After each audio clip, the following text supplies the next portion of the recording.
Okay, we're going to mobilize the tarsal-metatarsal joint. So where is that joint line specifically? These are the metatarsals, and there is the tarsal joint line that we're going to be performing mobilization on.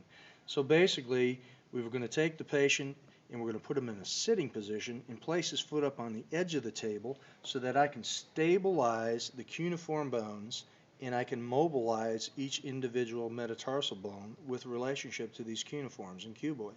So this is going to be done. The clinician is going to come onto the lateral side of the patient's foot.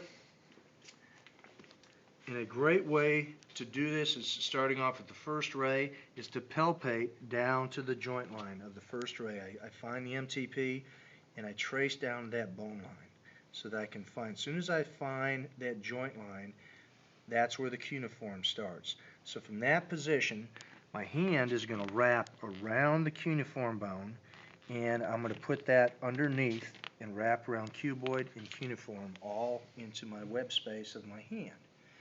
My thumb is going to be in a long position. I'm not going to needle nose them again, but my forefinger and thumb is going to come right onto the joint line close and proximal to where the metatarsal proximal side meets with the cuneiforms. I'm going to do a distracting force and a plantar glide with a stabilized cuneiform. Distracting force and a dorsal glide with a stabilized cuneiform. I can do this all the way down the joint line. Go to the second. Do the same thing. Just readjust. My thumb lines up where the joint line is, and my forefinger or middle finger is basically on the inside, on the ventral side or the plantar side of that same surface.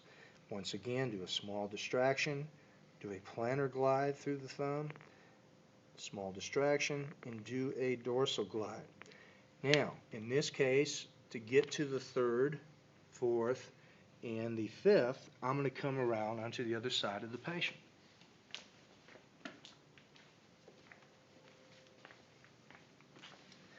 And the best way for me to do this one is to palpate, come off the base of the fifth metatarsal, and he's right here. He's this bony prominence that I can feel, so I know that my cuboid is right there.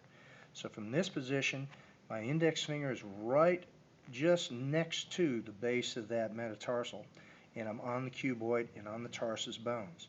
So I'm going to come down to the third from that position, and I'm going to stabilize here with my proximal hand, and I'm going to do a distracting force and go ahead and do a plantar glide, distracting force and a dorsal glide.